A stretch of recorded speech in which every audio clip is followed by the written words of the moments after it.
All righty. We are live. Welcome back, everybody, to another episode of the Playbook Podcast. This is another bonus episode. It is our second weekend bonus episode. I'm very, very excited about this one. We hope everyone had a fantastic Thanksgiving. That is why we weren't on earlier in the week, but we thought we'd come by on a weekend bonus stream with a special episode, not really talking about current events in sports, but rather talking about something in particular, which is the GOATs of many, many different sports. Trey had this idea. He brought it up. I thought it'd be really, really cool. I've talked about, diving into GOATs of different sports, specifically basketball, but he thought if we both bought our GOATs for every sport, that'd make for a great episode. And I agree. So here we are. It is just me and Trey today. Jaden was not able to make it, but I'm sure he will put his opinion in on this topic at some point. But I'm really excited, Trey. I know you're really excited. This is going to be really interesting. I feel like we'll probably have a lot of the same things, but there's a few I know is going to get real heated. So I'm super excited. We're going to go, the sports we're going to be talking about are tennis, golf, soccer, the NFL, so football, baseball, boxing, the Olympic GOAT, basketball, UFC specifically, and then MMA as a whole. And then we will also be discussing who we think the greatest GOAT of all time is. Like the GOAT of GOATs is what Trey likes to say. So the best of the best GOAT in that category. And we may even do a top five of those GOATs, like a top five athletes of all time. So we're going to jump right into this. This could take an hour. This could take 3 hours. I have no idea, but we're going to jump right in. We're going to start off with tennis. So for this one, I'll go first, and then Trey, you can go. But I want to go first because I've bounced back and forth on this one. Me and Trey have discussed at length many different times during many different sporting events who we think the GOAT of tennis is. I have bounced between Roger Federer and Novak Djokovic probably 30 times. So for me, for right now, I think Novak is the GOAT. But I also think Roger Federer has a case. Yeah. So I want to pull up here. So Roger Federer was, he's fantastic, especially in the early 2000s, but even in his later years, he was really good. He has, 8 Wimbledon titles. He has 6 Australian Open titles. He has 1 French Open, and he has 5 U.S. Opens.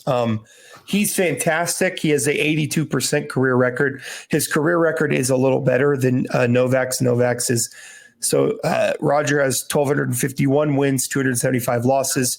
So he has more wins. Novak has 1,124 wins, 222 losses. So he has a few less losses. And Roger Federer has 103 total career titles.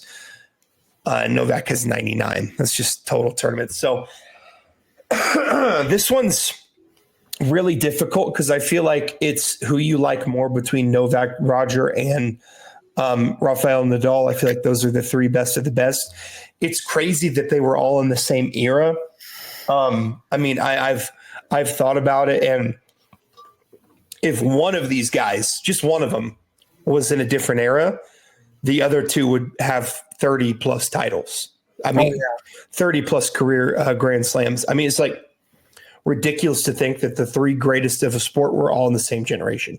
I mean, that's like if in basketball, LeBron, MJ, and Kareem, whoever you think is third, were all in the same era. That'd be crazy. Or in football, if we got to see Joe Montana, Tom Brady, Patrick Mahomes all in the same era, that's kind of what happened here. But I think it's Novak. Yeah, I agree with you. I have Novak as a go-to. It took me a long time to study it. I went back and watched some matches on YouTube. Especially this week since I've been kind of my golf guys out there getting over this cold, whatever I had. So apologize for that. But yeah, I agree with you. Novak's the GOAT. I think what he did in the Olympics too against Nadal cemented it for me. Even before that, in the U.S. Open in 2023, cemented for me too. Tennis as a whole, I think Serena Williams is the greatest tennis player of all time. Serena Williams has an 86.8 percentage of winning. She's 855 wins and 153 losses. High pressure majors, she's 365 wins and 54 losses. Top 10 opponents, 435 wins and 120 losses. 41 percentage of 78%. Singles Grand Slams, 39, the most among all active players. And consecutive world number one, 186 weeks. So, as a tennis as a whole, I think Novak's the GOAT of men's tennis. But as far as tennis as a whole, I think Serena Williams is the GOAT of tennis. Okay. Yeah, I mean, it's definitely really close between. So Serena won the Australian Open 7 times. She won the French Open 3 times. She won Wimbledon 7 times, and she won the U.S. Open 5 times. That is a total of 23 major tournament wins. Novak is at 24. So, I mean, it's, the one thing that Serena, I believe her doubles record is just out of this world. Her and her sister, Venus, just dominated doubles. So if you want to mix that in, then definitely so. But Serena is easily the best women's player of all time. She has an argument for the greatest tennis player of all time, there as well. I think Novak being this good at this age has helped him a lot. He's 37.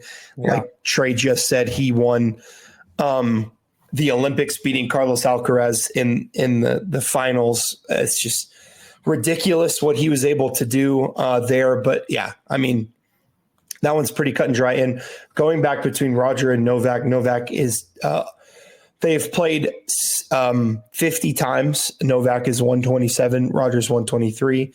Novak got a lot of his wins after 2015. He won 1, 2, 3, 4, 5 in a row from 2015 to 2019. Roger was able to get a win from him in 2019, and then Novak beat him in the Australian Open in 2020, and that's the last time they played. So, just fantastic players, yeah. But I'd have to agree both there, both of those. So, I would say though, real quick, I do think the 3 greatest men's tennis players of all time is Novak, Federer, and Nadal. But you know what? I struggle with it too, and I think Nadal's not Nadal. I think Novak's just. I mean, he's just so pure. He's a beautiful tennis player. Probably the most people say. I'm not really like an expert at tennis, but I've known about tennis a lot, and even with Pete Sampras and Arthur Ashe. But you know what? I think Novak's the greatest men's tennis player of all time.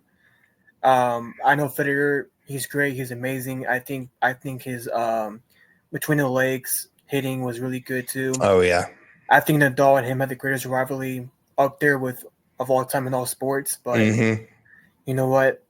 Novak's is really good, man. I mean, yeah. he owns Nadal. He's beaten Nadal 60 times.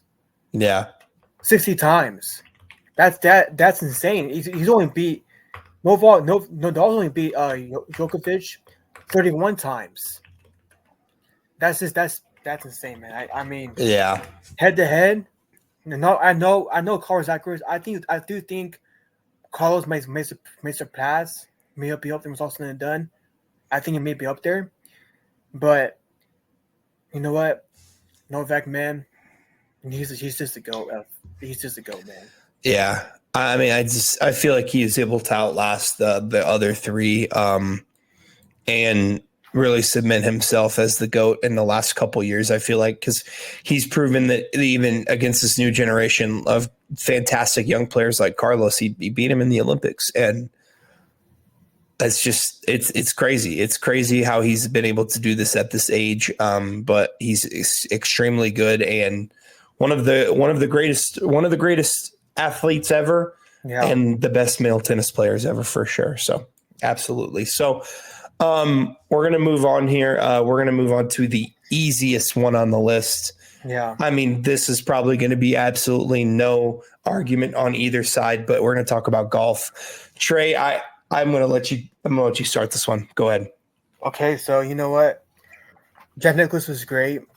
I think Tiger was the greatest golfer of all time. I don't care about the clubs or more technology. Guess what, guys? Tiger played in U.S. Amateur, same amount of clubs that Jack Nicklaus had at 17 years old, and he was born in the 80s too. I think that at age 5, he was playing with already 18-year-old men and beating them, which is insane. And like 5 years old, I get it. Was he a jerk in his prime? For sure, he was a jerk. I will say that too. He was in the zone. He has an argument becoming the greatest competitor of all time too. I mean, he was just in the zone, man. On top of that, Jack Nicklaus fans, so you know that you're in the first 22 majors, Tiger's over par 40 and Tiger's under par minus 81. Top of that, and the four majors Tiger was won, the Tiger Slam, he took 55 fewer strokes than his nearest competitor. By the way, did Jack ever win 4 in a row, guys? Nope. 4 in a row is hard. 4 in a row is hard to do in golf. No, that's hard. And no, that's not just hard. It's impossible. It's impossible. It's impossible. Winning back to back is really hard. Scottie Scheffler couldn't even win. He had a meltdown in the PGA last year. People say, "Oh, he's gonna win 4 in a row. He's gonna win back to back to back to back." Next Tiger Woods, look at him. Here's the deal. I play golf. I'm not. I know, and so is Nick. It's hard to be so shoot and really low. Tiger did it almost every freaking week. Mm-hmm. I mean, he didn't let anybody win except for 2 people probably, and VJ Scene and Phil 2 times. If Phil Mickelson put in another era than Tiger Woods is there, he would have probably had like at least 15, 18 majors too. And I want to hear, 18 majors. Well, guess what? Tell me one golfer that's better competitor than Rory McIlroy, Phil Mickelson, VJ Scene, Ernie Els, Fred Couples was in Tiger Woods' era. Fred Couples, yeah. Fred Couples, Greg Norman, Bryson DeChambeau.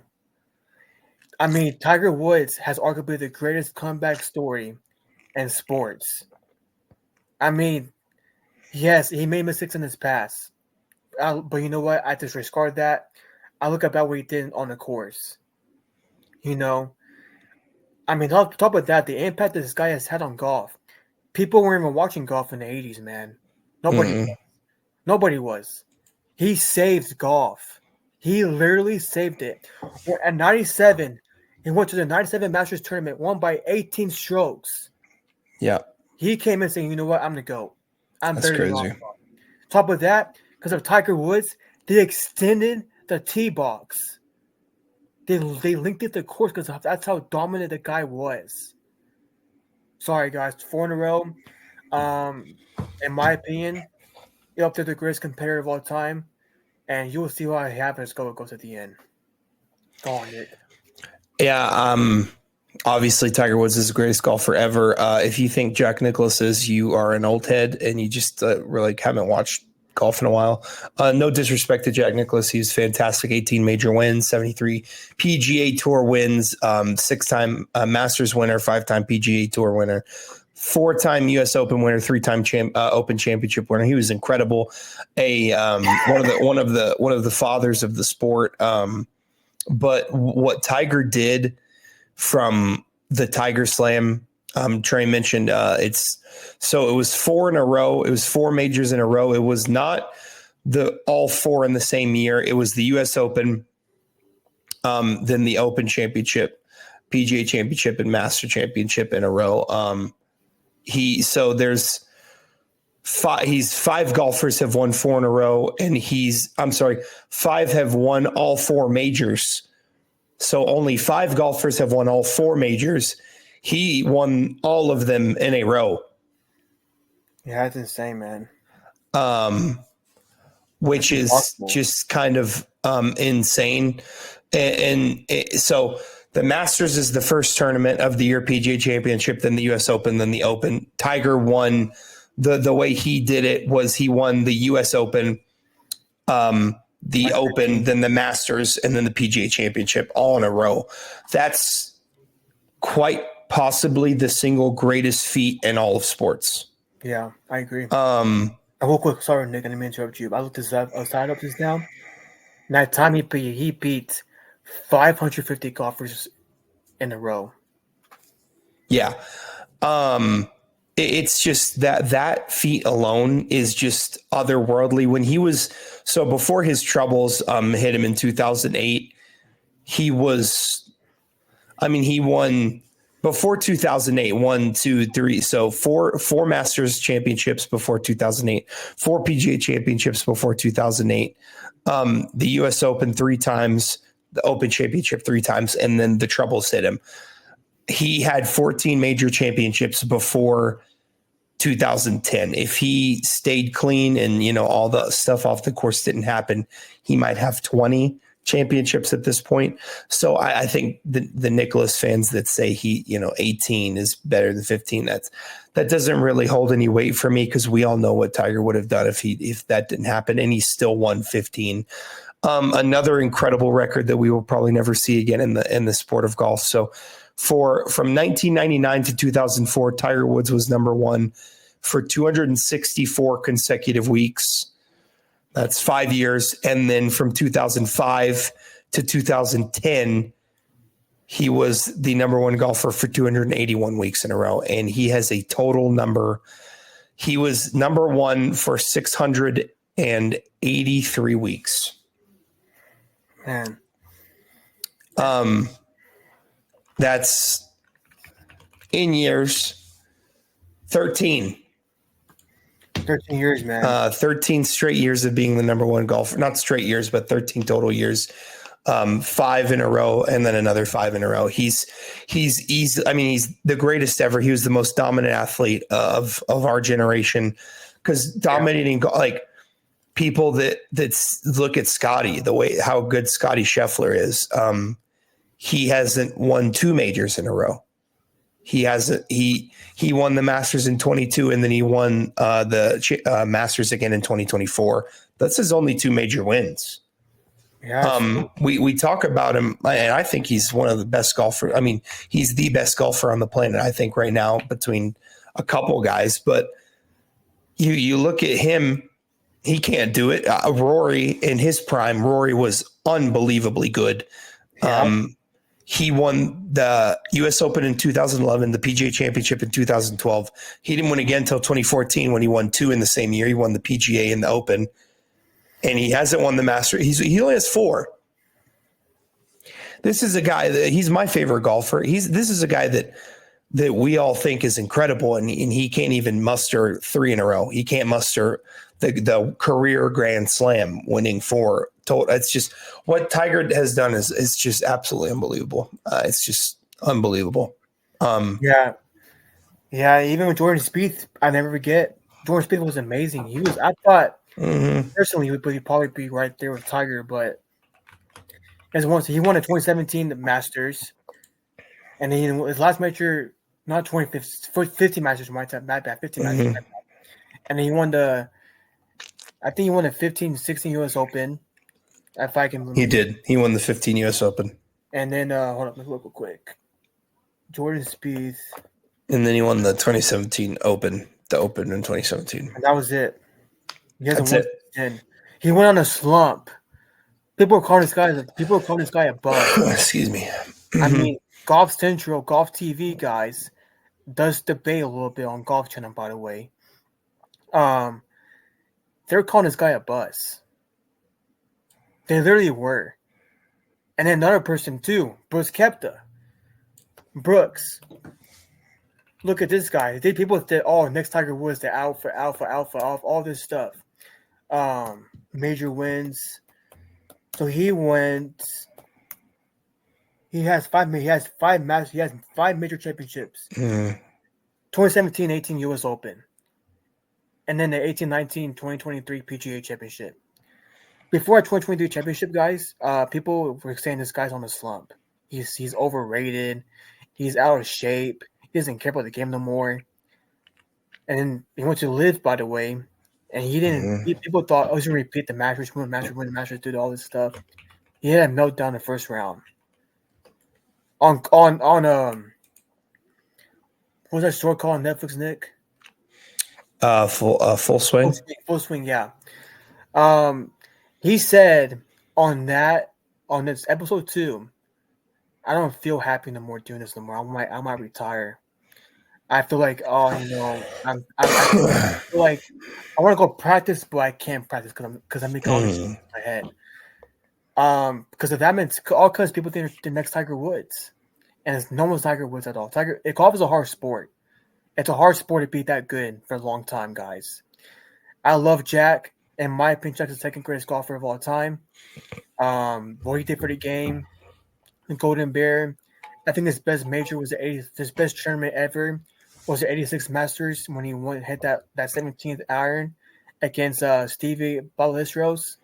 That was amazing. But Tiger Woods, top of that, he won a broken ACL. He won with 5 back surgeries with 15 majors. I mean, not a lot of NBA players can play. Not a lot of people in the NBA or NFL can play on a sore back. You have Joel Embiid right now, who doesn't want to play basketball at all. He's soft. Tiger Woods is the greatest golfer of all time. Yeah, Jack is great, but Tiger, he's the GOAT. Yeah. Yeah, he's the GOAT, and yeah, I mean, if you don't think he is, then I'm just not sure. Like you kind of understand what he did, and so yeah. So yeah, definitely Tiger Woods for sure. We're definitely going to agree on that one. We're probably going to agree on the next one too. So next one on our list here, we have soccer. So football for all of you Europeans that watch, which is none of you. But yeah, we're gonna talk a little bit of soccer here. We don't talk a lot of soccer, obviously, because it's not a very popular. It's not a very popular sport over here in the United States. But I have watched a little bit of soccer. Okay. I know a decent amount about soccer, and I think the unequivocal GOAT in the sport of soccer is Lionel Messi. I apologize to any Ronaldo fans. I just don't think that I don't think that we can really deny Lionel Messi any further. So if we look here, I'm just going to go through a list of his trophies. So he's the 4-time best FIFA men's player, 2023, 2012, 2019, 2009. He's an 8-time winner of the Ballon d'Or. That is the soccer version of the MVP, or it's basically just the best soccer player on the planet. 8-time winner. 2009, 2010, 2011, 2012, 4 years in a row, 2015, 2019, 2021, and 2023. That is 8 in a row. He's a 6-time Golden Boot winner, most goals scored. He is a 3-time UEFA best player in Europe. He's a 23-time top goal scorer, a 9-time player of the year. He's a 4-time player of the season, TM player of the season. He's a 2-time Copa America winner, which is that's the big tournament. So there's the Copa and there's the Euros. Those are 2 extremely large tournaments each. It's kind of like the Olympics. It's every couple of years, every 4 years. He's a 4 times Champions League winner. He's a 3-time FIFA Club World Cup winner. He's a 10-time Spanish champion, a 2-time French champion. He's got a lot of trophies. I'm still going. 3-time UEAF Super Cup winner, 7-time Spanish Cup winner, 8-time Spanish Super Cup winner, 1-time League Cup winner. He won that in the MLS for Inter Miami. He's a 1-time Supporter Shields winner. That's another MLS award. He's a under 20 World Cup champion for Argentina. He is a 1-time gold Olympic medalist. He's a French Super Cup winner, a UEFA Cup of Champions winner, and of course, he's a 2022 World Cup winner. That's a lot of things I just said. Yeah, man. And I thought he was the GOAT before the World Cup, and after the World Cup, I just don't think it's an argument anymore. I think Ronaldo is a fantastic player. I think Pele was a great player. But if you just look at what Messi has done over the course of his career, and you look at what he does on a football field, what he does for his teams, you get a guy who just revolutionized the game. And yeah, no argument there. he's the GOAT. No argument there. Yeah. By the way, 2022 World Cup, by the way, Portugal, they benched Ronaldo. They did. Portugal did bench him. He was playing terrible, by the way. Ronaldo was great. I know I saw Speed is in love with the guy for some reason. I don't know why, but Speed, he listened to this one day. Messi's the GOAT, man. I saw you go on Club Shay Shay saying that some ridiculous thing we said about Ronaldo and Messi, by the way. I don't know what Messi did to you, man. I know deep down you know Messi's the GOAT. And Nick's pointed out. I know our soccer too. I think Neymar is good. So is Pele. David Beckham Jr. is good too. But it's Messi, man. Messi's the GOAT of soccer. Yeah, I mean, what he's done throughout his course of his career at PSG, obviously Barcelona, and even now in the MLS. The MLS doesn't really, I don't think, it doesn't have a ton of weight in the GOAT debate. I understand that, but just what he just means to each team he's on, it's very, very, very impressive. But yeah, that's an easy one. I think we can just move on from there. I know not a lot of people know about soccer, but yeah, Messi's the GOAT. So we're going to move to football. This is an interesting one. We actually broke it into 3 separate categories because football is one of those sports where,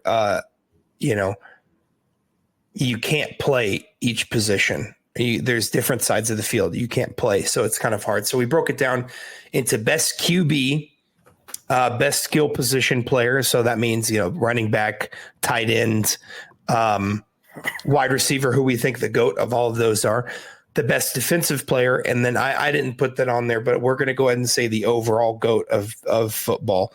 So Trey, do you want to start on this one on best QB? Yeah. Okay. I'm going to start. I think Tom Brady's the GOAT of quarterback. I think here's why, because Tom Brady's stats, I'm gonna put him up right now. So right now, overall career, he has played 335 games. 64% is completion rating. He has 89,214 yards, broke Drew Brees' record in 2022. 649 touchdowns and 212 interceptions. Now his accolades, I mean, we already know his accolades, guys. So Tom Brady is a 7-time Super Bowl champion, more than any franchise, by the way, more than the Dallas Cowboys, a sorry team, the Giants, the Patriots over his old team, the Patriots, the Jets, the Bengals, Pittsburgh, every NFL team combined. He's a 15-time Pro Bowler, 3-time MVP. In my opinion, he should have won 2021. It should not have been Aaron Rodgers. It should have been Brady. Offensive Player of the Year twice, 2007 and 2010. Comeback Player of the Year in 2009. And then he's the first team All Pro Bowl 3 times. Second team All Pro Bowl 3 times. Passing record, Brady holds the most passing records, including most career passing yards, completions, touchdown passes, and games started. He's in the Patriots Hall of Fame, according to last summer. So yeah, he's a GOAT. I will say this too. He had the greatest comeback ever, probably in all sports, 28-3 comeback. But I will say this though. I think when it's all said and done, we might call him Mahomes a GOAT. And I know that Mahomes is 29 years old, is ahead of everybody right now statistically, and even are probably one of the greatest sports of all time in sports outside of Tiger Woods. I think Mahomes. Yeah. I think Mahomes might be the GOAT, maybe if he stays healthy. I will admit to you guys, I hated Mahomes. I was scared of the guy. Nick can tell you this too. I mean, we would go back and forth for hours about Brady Mahomes. But you know what? I think he's the greatest. I think Brady's the greatest mind ever in football, in quarterback position. I don't think Aaron Rodgers. I think Aaron Rodgers to me now is a little overrated.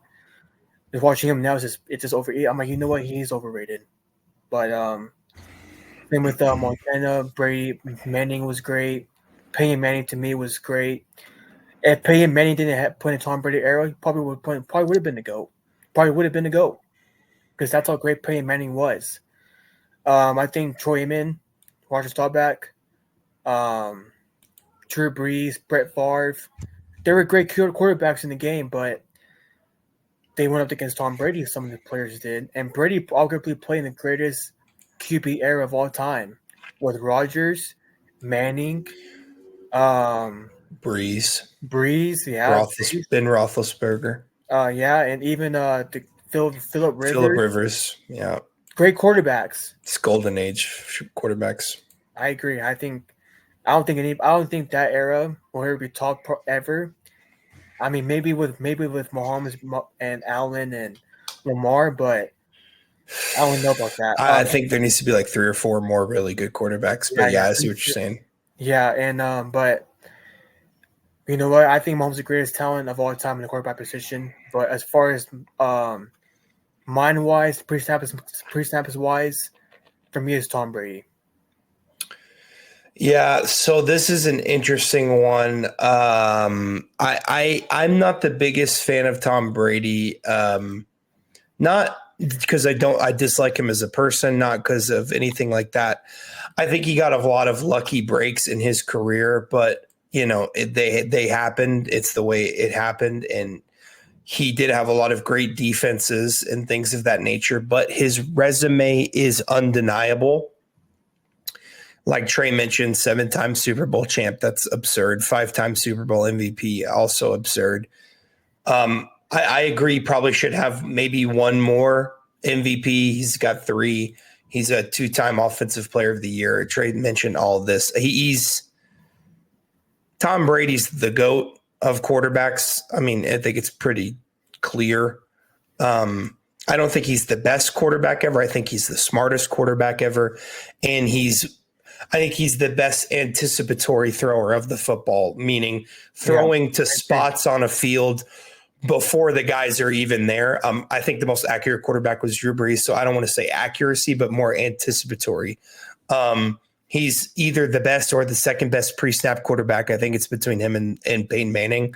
There's no one else in that category in terms of pre-snap awareness, but he's undeniable. I can't hate on the guy because he got lucky a couple times or this or that or whatever. I understand. His resume speaks for itself. He's the greatest. He's the greatest quarterback ever. I think Patrick Mahomes has had a better start to his career than Tom Brady had, simply because Patrick Mahomes has been the driving force of the team. I agree. And Tom Brady's first 3 years, it was kind of a defensive led, like he was more of a game manager. And then, in his 4th Super Bowl, I think is when that one versus the Legion of Boom, I think is really that 2015 one.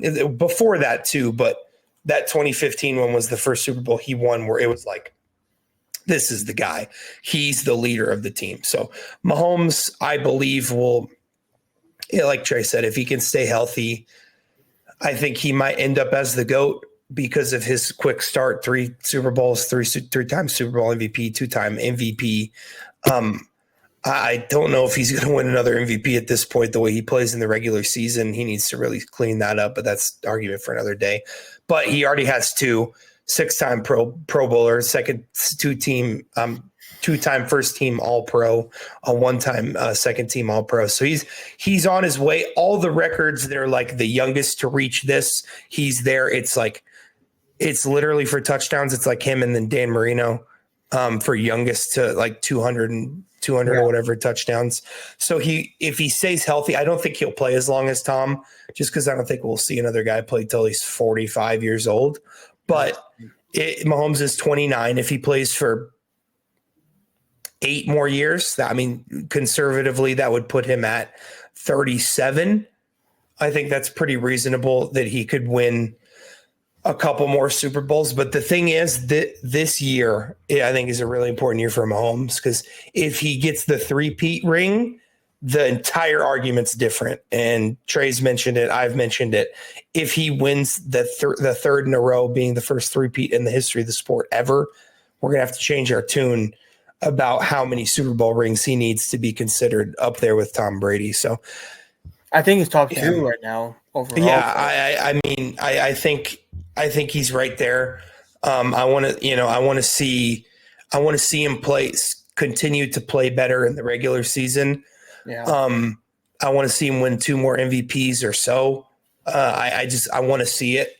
I know regular season doesn't matter to a lot of people. It matters to me. I want to see him play extremely well in the regular season.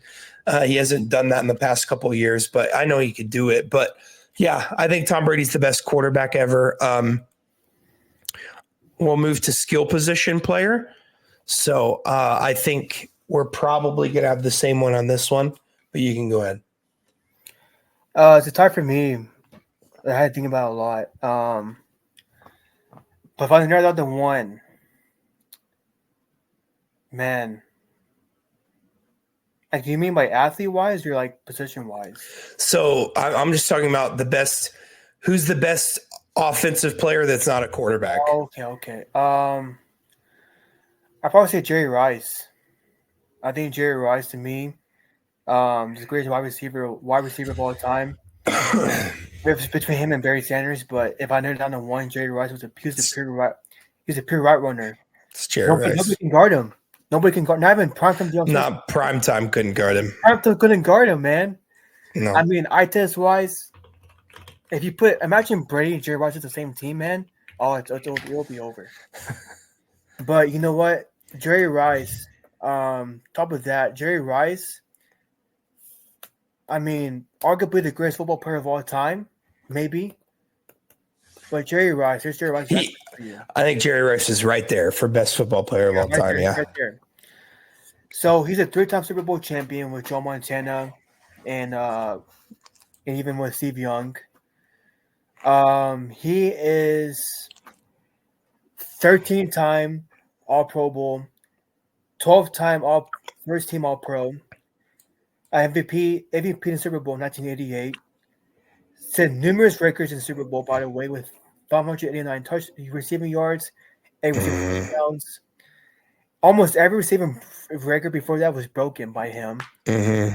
And then top of that, he led the NFL twice in receptions, receiving yards 6 times, and touchdowns reception 6 times. He has a 1,000-yard season in 14 seasons, by the way, even at 40 years old, by the way. Yep. He was unguardable. He was simply unguardable. Top of that, he has 22,895 yards in total, 1,549 receptions, and 197 touchdowns. I don't think that the yards will ever be broken ever again. Larry was up there for passing it, but he couldn't do it. He was hurt, banged up. So Jerry Rice, to me, outside of quarterback position, it is Jerry Rice. Yeah, I absolutely agree. So this is absurd. We all know how good Deion Sanders was. So they played 10 times, or Jerry Rice and Deion. Jerry Rice had 60 catches for 1,051 yards and 10 touchdowns. That's 100 plus yards a game and a touchdown per game.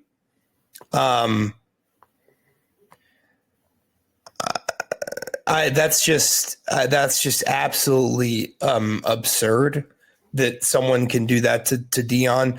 Trey mentioned, but as a 40-year-old, he had 1,211 receiving yards and 7 touchdowns. That's insane. As a 40-year-old in 2002. Man, that's insane. That's absurd. One of his best seasons In 1995, 1,848 yards and 15 touchdowns in a league that wasn't as pass dominant as it is now. Multiple 1,500-yard seasons, multiple 1,400-yard seasons, a 22 receiving touchdown season, a 17 touchdown season. This guy was different. He was different. Yeah, he's definitely. I think he's the best non-quarterback ever. I do think he's the best. I think he's easily the best receiver ever, and I think he's easily the best skill position player ever. So, yeah, absolutely. On top of that, Jerry Rice, Randy Moss. No, on top of that, Jerry Rice was winning 4.85 in combine. Today, that NFL that's slow. It was slow, and it didn't matter because he torched Prime, and Prime was one of the fastest players ever. Yeah, and nobody could tackle Jerry Rice at the time. No one could tackle him. That's where you get your block knocked off. By the way, back then in the NFL. So they held your jersey still. They couldn't. I mean, there's a video I saw. I made on TikTok where he on practice cooking a guy one-on-one man coverage. By the way. Excuse me. He's the greatest route runner of all time. Easily. That guy is really him. Outside Tom Brady, man, he's Jerry Rice. Not even close. I love Barry Sanders. I love Prime, but you know what? Jerry Rice is that guy. I mean, look here. Jerry Rice, when Deion was in Atlanta, 2 games, Jerry Rice went off for 8 catches, 171 and a touchdown. Then the next game he goes for 13 catches, 225 yards and 3 touchdowns. Man. In 1991, Jerry Rice goes for 7 yards, 138, 7 receptions, 138 yards, 1 touchdown. Then Deion got his in that next game in 1991. He held him to 44 yards. Then in 1992, Jerry goes off for 183 and 2 touchdowns. And then the next game, he 45 yards, but he did have a touchdown. It's just like crazy what he was able to do. But yeah, absolutely. I think Jerry's definitely up there. So we'll move over to defensive player. The best defensive player. I doubt we're going to be different on this one. One guy made it really hard on me. It's never been hard before. This has never been a difficult one for me until a specific guy came around. But a defensive player, go ahead, Trey. For me, it's Lawrence Taylor. LT was really insane I mean, that guy was nuts. The guy was drunk. And he still went out there the hungover and destroyed everybody. People feared him, by the way. Here's why. I think he's a 2-time Super Bowl champion, by the way. The only defensive player to win MVP in 1986. Mm-hmm. Defensive player of the year 3 times, 81, 82, and 86. Defensive rookie of the year in 1981. 10-time Pro Bowler. 9-time All Pro Bowler in 81 to 89, and also in 1990. So 10 times basically. 10-time All Pro, yeah. 10-time, yeah. 8-time first team, yeah. Yeah. And NFC Player of the Year in 83, 86. Football that just awarded 5 times from 1981 to 1986. 1980s All-Decade Team. 75th anniversary team. 100th anniversary team as well. And on top of that, he's in the Ring of Honor for the Giants in the Hall of Fame in 1999. He also had 28 solo tackles, 132 sacks overall, 3 forced fumbles, and 9 interceptions as a linebacker, by the way. On top of that, I watched one of his games recently. That guy... Nobody ran his direction. Nobody did. Mm-mm. People were scared of the guy. I mean, that guy was insane. LT literally saw a lineman driving him away like this, like nothing. go after and it's the shorty QB. LT is the greatest long defensive player of all time. I know Ray Lewis is great. Primetime is great. Ed Reed, Reggie Wright's great. But Aaron Donald's great too, but nobody's better than LT in my opinion. I've seen LT play on YouTube. I watched a full game of the Giants, by the way, on YouTube when they were relevant. Now they suck. I bet they miss him. But you know what? I think he's the best player to come out of the Giants uniform. LT's is special, man. That guy was really special. Yeah. People feared him. People literally feared the guy. Mm-hmm. But yeah. For me. Yeah, so this one, it's always been Lawrence Taylor for me. It only got close as of late. I think the only guy in the same stratosphere as LT is Aaron Donald. I think that's it. And it's simply because what Aaron Donald did as an interior defensive lineman. So he would rush the passer from the inside. Typically, that's harder because when you're an edge rusher, you can get around the guy, right? You have more leverage to work with. And a lot of times you're singled because you're an edge rusher. You can get moved around in different spots and come in different ways in different stunts.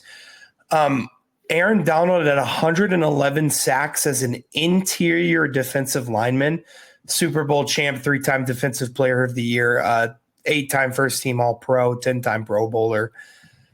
He's the only guy I think that's right there with LT. I'm gonna have to do some serious thinking. I think right now it's still Lawrence Taylor for me. I want to go back over it and really make sure that that's who I think it is. But I think Aaron Donald's right there. I think they're one. I think they're 1 and 2. Top 2 for me. Yeah. Yeah. I'm sorry, when you get 22 and a half sacks as an interior defensive lineman, you make me think about some stuff. So I'm gonna have to think about it. We'll see, but right now it's Lawrence Taylor. I agree with you for now.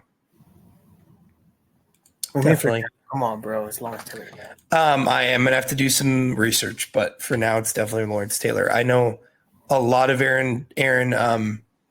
I almost said Aaron Judge. We're definitely not talking about him. Aaron Donald's early careers were wasted because, at the time, the St. Louis Rams were just absolutely atrocious. So, we'll discuss that later. But right now, it's definitely, I think it's LT. So we'll move over to the GOAT overall of football. I think we probably both agree that it's Tom Brady. Yeah. I think Jerry Rice is right there. I think there's a lot of guys that are right there.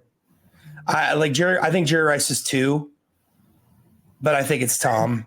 I think it's Jerry.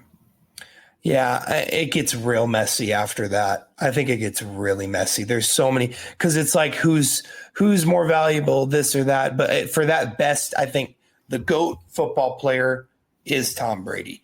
Yeah. I think Jerry Rice might be the best football player ever, but I think Tom Brady's absolutely the GOAT. He's the best quarterback. And So, and we already went over all of Tom Brady's stuff. So we're going to move on. We're going to move on to baseball. And me and Trey are probably going to agree on this one too. I'll start off on this one. Especially after the last season. I think I thought this beforehand, but I'm pretty sure Shohei Ohtani is the greatest baseball player ever. He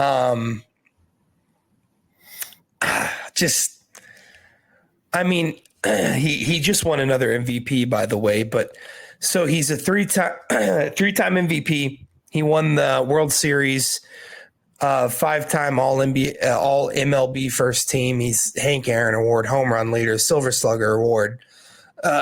RBI leader. He won the World Baseball Classic in 2023, striking out Mike Trout in just an absolute incredible game. But what he does on a baseball field is different. He's basically if Babe Ruth was put into a lab and given the super soldier serum. It's pretty much what Shohei is. He's the only one in the 50-50 club, 50 home runs, 50 stolen bases. He invented it. He's a multiple time, 50 plus home run hitter. He unanimous MVP. He's one of the best pitchers in the league. I just think what he does on a baseball field is just different. So yeah, I agree with you, Shohei Ohtani. The closest person that did 50-50 was Barry Bonds, but he didn't get it. When you're beating Barry Bonds and stuff, that's insane. That's how you know, because Barry's my number 2. Shohei just took him over. Yeah. Shohei Ohtani, top of that, 50-50 home run, 50-50. In my opinion, if he didn't get hurt in 2022, he probably would have broken Aaron Judge's record in 61s in the season. Yeah. But he got hurt. It happened. I think what was submitted to was the baseball cup. The 100-mile-per-hour strikeout to Mike Trout was insane. A slider too, and I watched it live in Virginia. Unbelievable. And with Madeline and my girl and her family, and it was insane. And yes, I think Barry Bonds is too. For a long reason, I was a Jeter fan, but Jeter's not the GOAT. I realized that. Went back and win some games and watch some stuff, and he's not the GOAT. So it's Shohei Ohtani, for me, is the greatest baseball player of all time. Yeah, I agree. I think Barry's right there, but I got to give it to Shohei. He's just different. So, alrighty, that was pretty easy. That was simple. Let's move on here to another very very interesting one. We're going to be talking about boxing here. Who our boxing GOAT is. This is really hard for me. It's hard. I'm going to let you go ahead. Go ahead on this one. Okay, so we're talking about impact and the greatest boxer of all time as Muhammad Ali. Easy for me. But pure boxing, pound and pound, it's Floyd Mayweather for me. Mayweather has the greatest defensive mind ever and defensive techniques ever of all time in boxing. I don't care. He beat the most heavyweight championships in his career. Yeah, Manny Pacquiao was old, but still, he beat him. He beat Canelo Alvarez at 28. The young Canelo Alvarez took him to school. Oscar de la Hoya took him to school too. He's won every belt in that freaking sport. And top of that, imagine if he didn't break his hand, he would have probably knocked out half the people he boxed. He made Manny Pacquiao look like not Manny Pacquiao at all. Yeah. I mean, the guy embarrassed him on national television, on pay-per-view, on HBO. Yeah. But if you're talking about pure boxing, pound to pound, I think it's Mayweather. I think Bud Crawford may be up there when it's all said and done. Bud Crawford's coming up, guys. Terrence Crawford's coming up. Bud Crawford's coming. He's ready to take over every single record in boxing, every single title in boxing. Bud Crawford's coming, guys. Watch out for Bud Crawford. But you know what? I love Ali. Mike Tyson is great too, but I think Mike Tyson didn't get in trouble off the field. He probably would have been the GOAT, but it's probably not last that long. And I think that fight was goofy, but you know what? We went over that in the last episode. We did. Watching that fight. I think Mayweather's great. I thought Ryan Garcia had a chance, but he went downhill quickly. Tank's coming up too, but a bunch of great boxers out there. And Fender Holyfield's great. Sugar Ray Leonard's great. Mm-hmm. It's Ali and Floyd. Yeah. This is so hard because there's so many good ones. So I kind of broke it down into different things. I agree with you that Muhammad Ali's the best influence on boxing ever, for sure. And then I broke it down. So I think – so I have on here the greatest peak. So the best boxer when he was at his best is what that means. And I think the best boxer when he was at his best was Iron Mike Tyson. Yeah. I think when Iron Mike was in his prime, he was legitimately unstoppable. And I think he's right up there in the GOAT status for sure. Muhammad Ali, of course, is there. Floyd Mayweather. I was going back and forth between Muhammad Ali and Floyd. It's really hard to decide. I'm just going to say Muhammad Ali because you said Floyd because I literally it's so hard. I mean, I think it could go either way for me on both of those guys. Like you said, Terrence Crawford is coming. He's 41 and 41. I'm sorry, 41 and 0.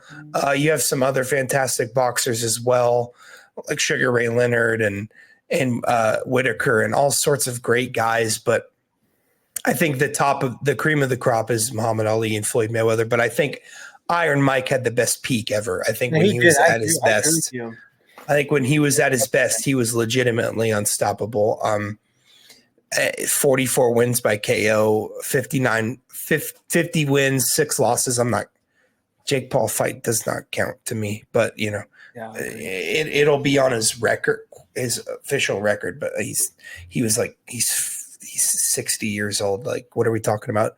But yeah, I think those three are kind of who stuck out in my mind. I'm a big Tank fan. I really like Gervonta Davis a lot. I don't see how he could ever become the GOAT. I think Canelo's incredible as well. But, the more Canelo wins and the better he gets, the better that Floyd Mayweather win over him looks. So it's hard. It's really hard. But I'm going to say Ali. Just because you said Floyd. That's just this is probably the hardest one on the list for me because I think every other one I'm pretty dead set on. But, yeah, definitely. So, all right. We're going to move on. We're going to talk about the Olympic GOAT. This is an interesting one because I think this is another hard one. I don't think it's quite as hard. There's only 2 guys for me, but I'm going to let you go ahead and take this one. For me, it's Usain Bolt. Thank you. He's an 8-time gold medalist. He was old in 2016. He cooked everybody, man. I mean, for me, it's Usain Bolt. I mean, he's a 4-time meter relays. Bolt's the only sprinter winning 100-mile relay, 200-mile meter titles as well. 3-time consecutive gold medals is insane. I don't think it's Kevin Durant. KD, it's between him and KD for me. As Olympic athletes wise. No Michael Phelps? Phelps too. I think it's between him and Phelps. But you know what? What Usain Bolt did at his age in 2016, he was old. The dude had gray hair on his head, and he won. For me, it's Usain Bolt. Yeah, I'm going to agree with you. I have Usain Bolt as my first on here. I think it's between him and Phelps. Yeah. I think Simone Biles is also up there as well. Yeah, she's unbelievably good. I think she's right there as well. For me, it's Usain Bolt because people will say, well, he doesn't have as many medals as Michael Phelps. He only has 8 medals, and Michael Phelps has 23, whatever crazy amount of medals he has. So if you look here, I'm just going to use a couple different Olympics so you can get an idea of this. So in 2009, that was the World Championship. So we're going to go to 2012, the 2012 Summer Olympics. Michael Phelps competed in 7 events: 100-meter butterfly, 200-meter medley, 4x200 meter freestyle, 4x100 meter freestyle medley, 200-meter butterfly, 4x100 meter freestyle. That's 6 events. In the same year, 2012, Usain Bolt competed in 3 events: 100-meter, 200-meter, 4x100-meter relay. So just because Michael Phelps has more does not mean he's better, because his sport allowed him to compete in significantly more events than Usain Bolt was able to. In 2016, another 6 events, right? And that was Michael Phelps' final. And then in 2008, let me pull up 2008 here. In the Summer Olympics 2008, he competed I kid you not. 1, 2, 3, 4, 5, 6, 8 events. He won gold in all of them. I can't sit here and tell you that Michael Phelps is better than Usain Bolt just because he got to compete in more events, because his sport has more things to offer. And this was brilliantly put by Nick Wright. I'm going to steal this from him just because it makes so much sense. In swimming, it's literally like, okay, you can swim forwards and swim. And then there's an event where you can swim backwards. And then there's an event where you can swim where you use two arms at the same time. And then there's an event where you can do whatever you want. And then there's an event where you can have 3 other people with you and do whatever you want. And then there's an event where you can do 3 other people and swim normally. And in racing, it's just this distance, that distance, and with 3 other people. Yeah. I can't sit. Usain Bolt was so dominant in what he was able to do against some. We have guys who would be considered the fastest men ever, but it just didn't happen because Usain Bolt, right? I mean, if you look at Johan Blake was one of his teammates. He's one of the fastest men we've ever seen. Usain Bolt made him look slow, right? It's like, it's absurd the amount. If you look at Usain Bolt versus Justin Gatlin, another incredible sprinter who will not be remembered the same just because he was in the same era as Usain Bolt. It's absurd. It's absolutely absurd to me how incredible this guy was. He jogged towards the end of a lot of his races just because he was just that much faster than everybody. Yeah, that guy was insane, man. Yeah. He even raced Tyreek Hill. Yeah, I mean, he was jogging against Tyreek Hill. Yeah, I'm glad you said that because a lot of people say Michael Phelps just because he has so many medals. Phelps was incredible. I think he's the second greatest Olympian ever. But Usain Bolt never got a silver medal in the Olympics, ever. Every event he competed in, he won the gold. Yeah. You cannot say the same about Phelps. In 2008, he won all gold. 2012, he had 2 silvers, right? He had 2000. Let's see here, in the 200 meter and the 4x100 meter freestyle, silvers, right? You go to 2016, the 100 meter butterfly, silver. I'm not knocking Phelps. I'm just saying Usain Bolt has never experienced a second place on a podium at the Olympics. And when you do that, you're the GOAT. Yeah, I agree. I totally agree. Totally agree. It's just, given his thing and even how incredible Simone Biles is. She's a 7-time Olympic gold medalist. She has 2 silvers and 2 bronzes. Not a knock on her. She's also absolutely incredible. I think she's right there as one of the greatest Olympians ever. Yeah, and a couple of them, for sure. But it's just like, it's just, man, he's just different. But yeah, I'm glad we agree on that. So we're going to move on to one where we don't agree as much because you're weird, but we're going to get into that.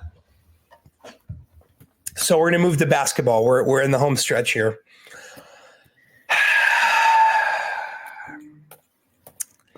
So basketball. Do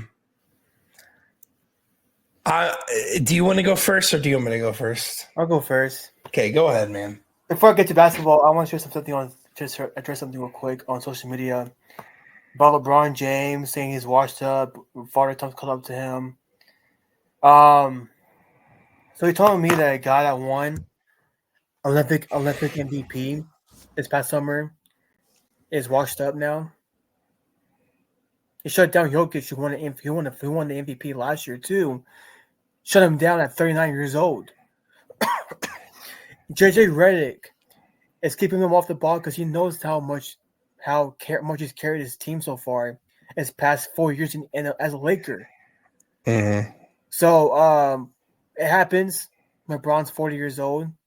He's probably 40 this month. In a couple days. Yeah, I mean, this guy is 40 years old and he's carrying a team, and I don't know, man. But you know what? Whatever. LeBron's not washed up, guys. So stop the blasphemy. So now back to this. So I have two lists for you. One is it's a tie. So it's a tie in basketball. So real quick, so you guys notice how not a single one of these has been a tie? Every single sport we've talked about, we've both had a single guy. You know, that's the way it's supposed to be. But go ahead. Sorry.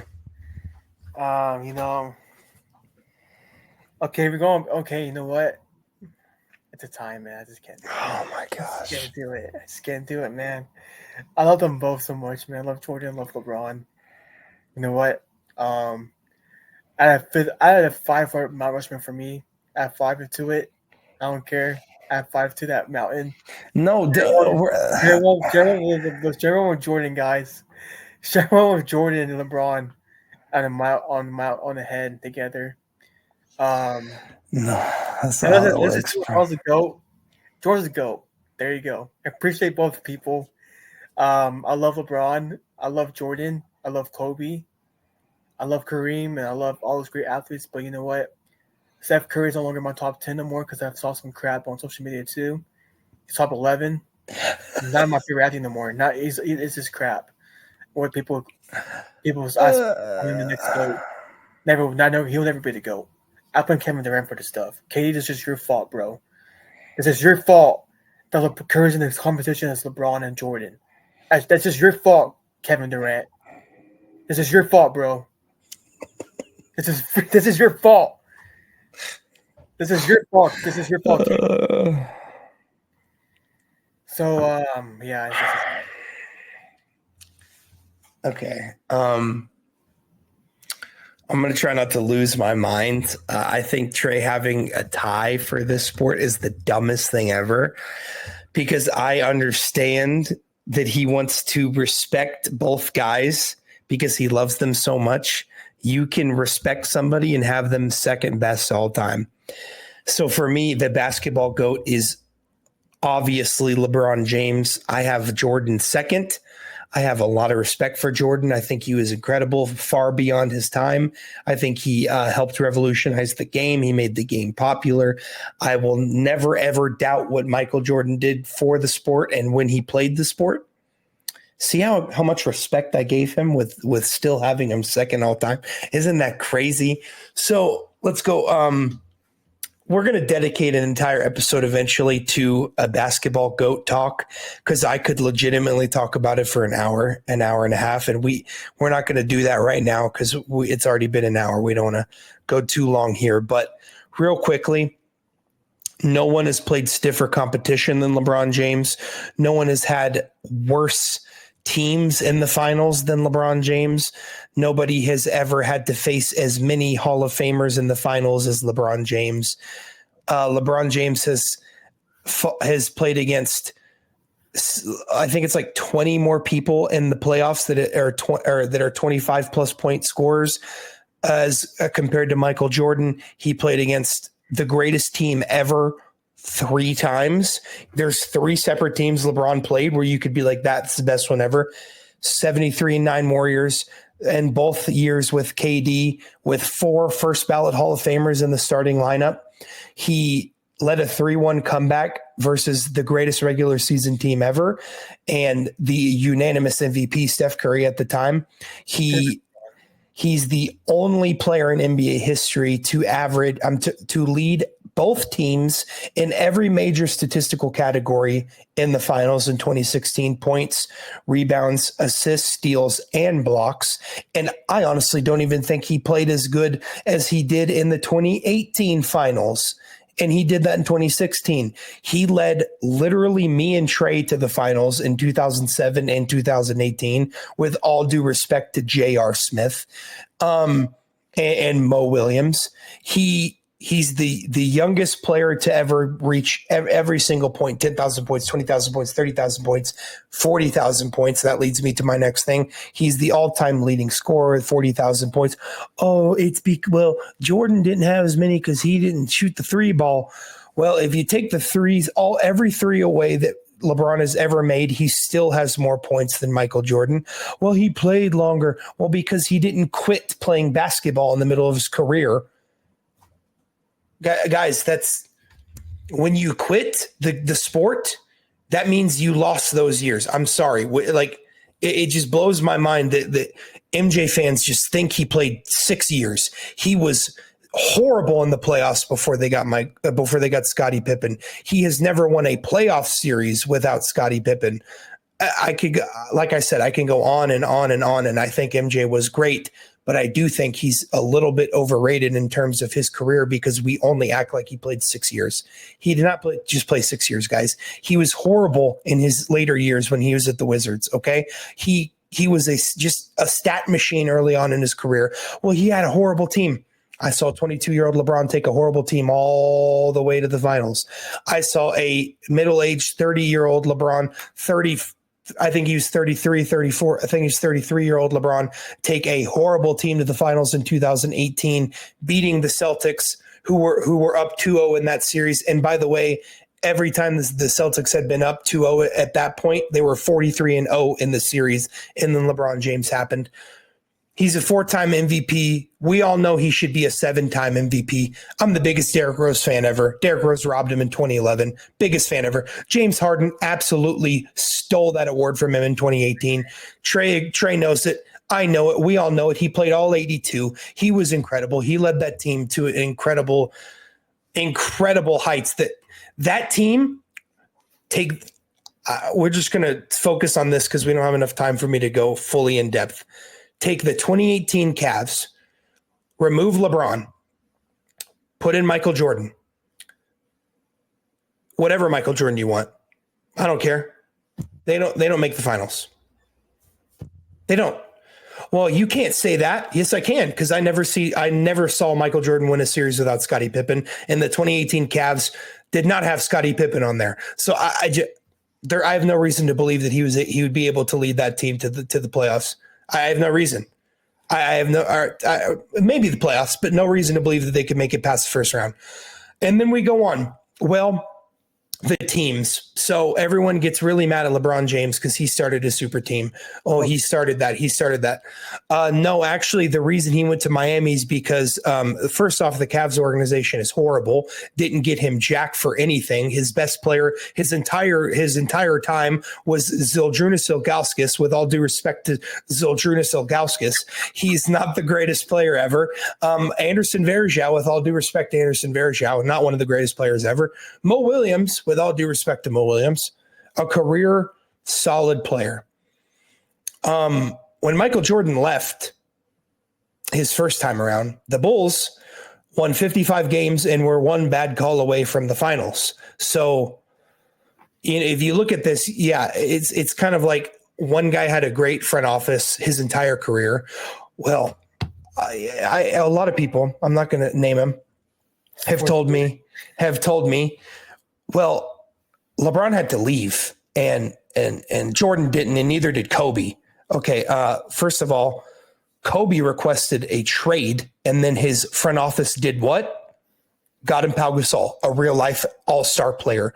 Michael Jordan never left. Why? Because he had an incredible team for 10 years. Why would you leave that?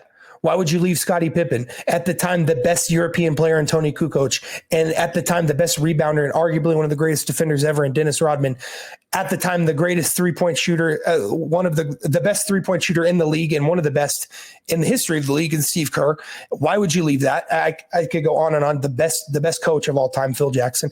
Name me one coach LeBron has had that's remotely as close to, even in the same zip code as Phil Jackson. Eric Spoelstra? Eric Spoelstra. Okay. So Eric Spoelstra, who is a very good coach, is the closest thing LeBron's ever had to Phil Jackson. Do we think he's even in the same stratosphere as Phil Jackson? No, we do not. I'm going really fast so I can get as much out as humanly possible. And I'm going to go back to that super team thing. Well, LeBron left. Yeah, because LeBron gave everything he had to the Cavs for 9 years, and they gave him jack for anything. Oh, you want Zydrunas Ilgauskas? Here you go, buddy. Oh, you want Larry Hughes, the great Larry Hughes? There you go, buddy. There you go. Have fun. LeBron did all he could. He left. He went to a team. Was he bad in the 2011 finals? Yes, he was. I'll be the first one to tell you that. He said it himself. I say it. Every LeBron fan says it. There's no excuse. He wet the bed. He was horrible. He was awful. He got outscored by Jason Terry, which people love to say it was by like 0.5 points, by the way. Everyone acts like he outscored him by 10, whatever. My response to that is, what did he do the following year? I don't know, just the greatest single season anyone's ever had in the history of the NBA. MVP, should have won Defensive Player of the Year. The guy who won Defensive Player of the Year in 2012, by the way, was second team all defense, Marc Gasol. You look me in the eyes and tell me the NBA doesn't have massive protection for their golden boy, Michael Jordan, because how on God's green earth does a guy on the second team all defense win Defensive Player of the Year? I don't know either. Anyways, MVP, the real Defensive Player of the Year, and in the NBA's eyes, the second best Defensive Player of the Year. All-Star, all-team first NBA champion, Finals MVP. That's what happened the year after his greatest failure. You know, if that was MJ, you know what everyone would say? Look at the perseverance of Michael Jordan. He went through a horrible, horrible thing, but he came back and won. But it's because it's LeBron. We forget that you guys, all the titles LeBron won happened after 2011. That is the only time we've ever seen LeBron stink in the finals. I don't care about the 2007 finals. He was 22 years old, and Tim Duncan said, we guarded him with 5 guys. We guarded him with 5 guys because there was no one else on the team to guard. So you have the greatest offensive player ever. Yeah, I said it. I don't give a rip what anyone else says about it. He has the most points, guys. Typically, when you have the most of something like points, you're probably one of the best scorers, and I think he's the best. Well, he's not skilled. Okay. I'm wrapping up, I promise. I get so angry. LeBron isn't skilled. I hear Kobe fans say this. I hear Michael Jordan fans say this. I hear Steph Curry fans say this. Kevin Durant, it is your fault. I hear so many people say LeBron isn't skilled. So I want to do a thought exercise. Okay. So there's 2 players, right? There's 2 guys. They both age. And in basketball, when you age, you lose your athleticism, right? Which means it's harder to score because you can't jump as high, you can't run as fast, you can't do as many fast things. So typically, when you lose your athleticism, if you're not skilled, you fall off a cliff, right? Yeah. Common knowledge, you fall off a cliff. Okay, so we saw Michael Jordan play when he was 38. He stunk. He scored 20 points per game on like 37% shooting. I'm not impressed. He chucked up a lot of shots. Like, okay, that team was horrible and he was trying to sell tickets. I get it. I understand all of that. But if you look at his stats, I'm pulling him up. He was 38 years old. He had 22.9 points per game. Wow, that's incredible. Wow, that's awesome. Yeah, 41% shooting. That is not incredible. 18% from 3. That is not incredible. Okay. Then the next year, 20 points per game on 44% shooting. Not incredible. Michael Jordan always shot above 50%. So we saw Michael Jordan obviously decline, right? Michael Jordan was skilled. We saw Kobe decline. Even I understand he had the Achilles injury and all of that. We've seen it. But LeBron James is 40 freaking years old. And he still scores at a high level. That means he's skilled, guys. He can't jump as fast. He can't run as fast. He can still score. That means he's skilled. He's also, I think, a top 3 passer of all time. 1. He might. Trey says he's number 1. Trey says he's the best passer of all time. Says he's a top 3 scorer of all time. One of the greatest defenders of all time at his peak, but somehow he's not the GOAT. Okay, well, here's the deal. That was my first list, dude. But you know what? I'm gonna say it though. But LeBron is the GOAT of basketball. Love Just both. him? It's just him? The tie, bro. The tie. I don't want to hear no tie nonsense. It's LeBron James. Okay, one more, and then we'll move on. I'm so sorry. Well, guys, he's got 6 rings. That's got to mean he's better than LeBron because LeBron only has 4 and 6 is bigger than 4. Okay, if that's the case, why does no one have a case for Kareem? Kareem has 6. Kareem also has 6 MVPs. Bill Russell has 11 rings. John Havlicek has 7 rings. So why aren't we considering them the GOAT? Why? Because, of course, MJ fans understand that context matters. The context of it matters, right? And as the great sports fluent would say, look at the context, right? So if you look at the context, LeBron played tougher competition, harder teams with a worse team than Michael Jordan, right? We're scaling it to the era.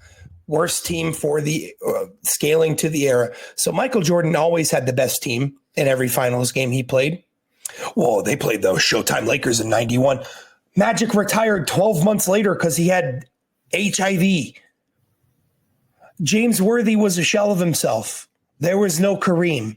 That was not the Showtime Lakers, guys. That was a shell of the Showtime Lakers. They just were good enough to get to the final still at that point. I can name, I think, one time, 2 times. There's maybe 2 times where LeBron he's been to 10 finals. I think there's 2 times LeBron had a better team. I think like for sure had a better team, 2011 and 2012. I think those he for sure had a better team. You can argue 2012. I don't think so. I think that Spurs team was better than the Heat. 2013, you can argue that too. He probably had a better team there. The Thunder had 3 MVPs on the same team, but yeah, I get it. James Harden wasn't exactly what he was. You can argue that, but I think for sure definitively twice. 2011 and 2012. 8 times you can make an argument. I think 7 times he for sure had a worse team. Why does that not get computed into GOAT conversations? It's because when MJ fans just they have the one page, the layer, the Wikipedia, career highlights and awards, and they're like, he's got to be better.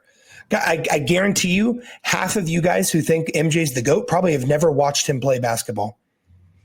I implore you to go watch 90s basketball. Come back to me and tell me what you think. I implore you. Okay? And bring some caffeine because you might fall asleep, especially the 91 finals. Even Trey will tell you that was some booty in that finals. Right? So that's it. One game was good. That's it. It's just I'm done. I could literally go on for another hour, but I'm done. So I have 2 lists. The first list was a tie. Just hang out with you, but yeah, LeBron's the GOAT. I love it too, but it's LeBron, MJ. I mean, Kenny even said it too that pure dominant one is dominating Jordan 1-on-1. That's what Kenny said. And Kenny grew up with God, okay. Real quick. Kenny saw MJ play too, and he told my mom this too. Told my mom, at Big Texan here in Amarillo on my birthday. He told me when I first started there too, And I think Kareem Abdul-Jabbar was great too. I think he's the most overrated shot of all time. People think he's 100%. Nick, I'm being for real. After people say Kareem Abdul-Jabbar's shot was 100%, okay, he's human. People miss shots, but you know what? Overrated shot ever. I can't stand Kareem fans either. I can't stand Kareem fans at all. I just can't. Maybe even more mad. Because without Magic Johnson, what do you do, guys? Nothing. He was bounced out the first round. I think 5 years in a row he didn't make the playoffs the first 5 years in the NBA. He didn't. I looked it up. Now, if he didn't make the playoffs the first 5 years in the NBA, and then when Jerry Buss bought the team in 80, in 79, 80, He didn't make the playoffs at all.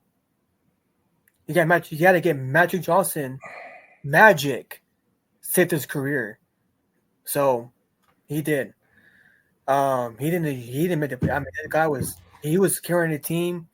He's a center, Nick. A center should carry a team to the finals, right? So Shaq did. Shaq did. But you know what? Kareem fans not going to go there yet. But we're gonna do a whole episode just on basketball.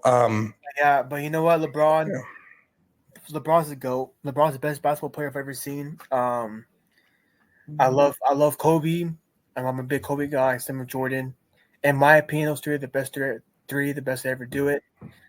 Like pure eye test wise and saw what I saw. Those three to me, they're eye test wise are the best to ever do eye test wise and. But you know what? Motherless is the tie, so yeah, I have to lose. Okay, so I want to briefly touch on what you just mentioned, LeBron and MJ in a 1v1. If you genuinely think Michael Jordan would beat LeBron in a 1-on-1, you've never played basketball in your life, ever. Like, I'm sorry, you have never gone to a gym and dribbled a basketball and shot it and played against players. Okay. LeBron is 3 inches taller. He's probably at his peak in 2012. Physically, his physical peak in Miami. He's probably 50 pounds heavier. Yeah, he's 270 in Miami. Yeah, he's 270 in Miami. At both of their athletic peaks. So here's the thing.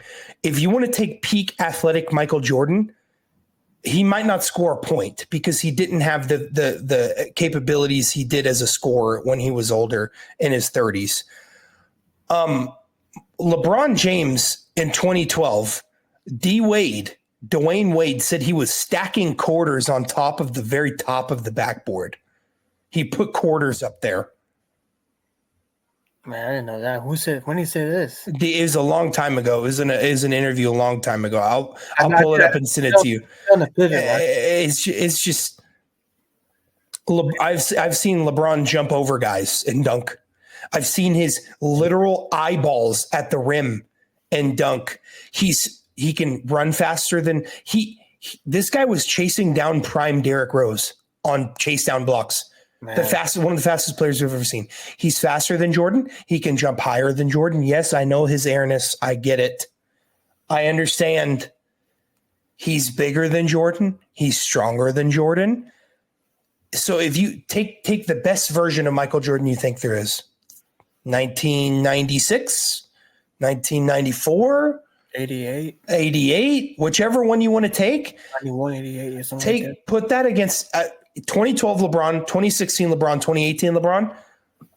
LeBron is cooking him in a 1-on-1. I'm sorry. If you don't think so, you've never played basketball in your life. You've never played basketball.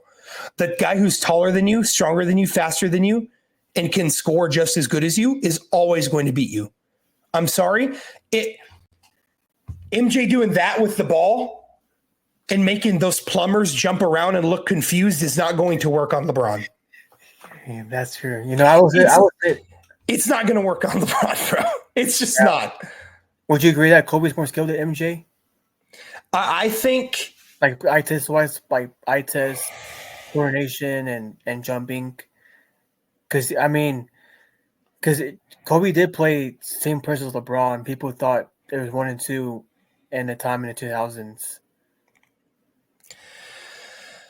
That's a hard one. I think that's really close. I think there's definitely an argument that Kobe's a more skilled player. His footwork is definitely better. Kobe's footwork is definitely better. So yeah, definitely. I think Kobe just took what Jordan did and kind of like refined it with, in the modern era. So I could definitely see that. I do think MJ at his peak was a little more athletic than Kobe. Not to say Kobe wasn't a freak athlete. He was. A lot of people don't know, but he was in a dunk contest. This guy was legit. When he was Froby, this guy was jumping out the gym. And even in his later years, he could still jump. But it just blows my mind real quick. It just blows my mind that people think that Jordan would kill LeBron in a 1-on-1. I'm sorry, your little ball fakes that worked in the 90s, LeBron's going to smack that ball out of your hand. It's not going to work. LeBron dominated Kobe when they played. He's 16-6 versus Kobe. Sorry, Kobe fans. I know you really hate that, but it's the way it was. Every time they played, LeBron always got the better of him. And you're telling me that he wouldn't get the better of Michael Jordan, who is arguably not as skilled offensively in terms of footwork and stuff like that? Because in one-on-one, you can't pass the ball. You can't take a screen. You can't let someone screen for you. It's straight up one-on-one. Yeah. And I saw LeBron in the same season shut down Derrick Rose and guard Tim Duncan in the same season. Man. I'm going to say this real quick. I know one guy averaged 35 points per game one year. LeBron averaged 25 points per game since he's been in the NBA. Since he was 18, by the way. That doesn't cement it. I don't know, man. I don't know what to tell you. And I get it. 6 final losses, but you know what? I look past that. If you look at the context, you will understand what happened. Yeah. And top of that, another thing is this. People say people didn't fear LeBron. Do you realize that Steph Curry, Draymond Green went to Hampton and knocked on a 7-foot Kevin Durant door? Do you realize that and after LeBron beat the Pistons in 2007, Danny Ainge, Paul Pierce recruited Kevin Garnett, John Rondo, Ray Allen to the Celtics to beat a 23-year-old LeBron James. By the way, that Game 7, we watched that series recently, a couple months ago. LeBron James took a game he had 45 points in Game 7, 2008. He almost beat that team by himself. The fact that it took him like 7 games to beat a team with LeBron and a guy that's homeless right now, Delonte West. I'm just saying, man. And a guy that Mo Williams, like, come on, man. He's like a million Knicks in the finals, man. He's like, come on. It's just ridiculous. It's ridiculous. You're taking my dog, your cat, your sister, whatever you want to bring with you. He's taking with you to the finals. Got y'all. This guy has brought teams to the finals that shouldn't have been in the finals, man. They shouldn't have been. They shouldn't have been. He had a dumb coach last year. Took him to the Western Conference Finals 2 years ago. Yeah. At 38 at the time. It's just. Oh, the longevity doesn't matter. Yeah, it does, dude. It matters, man. It matters in every sport but basketball because it's LeBron. Literally, Tom Brady is a GOAT. He's played 23 years in the NFL. So does that make Tom Brady the GOAT then, guys? Come on, man. Come on. It's ridiculous. I get it. I love Jordan too. I have 2 lists. One's real, one's to play around. But you know what?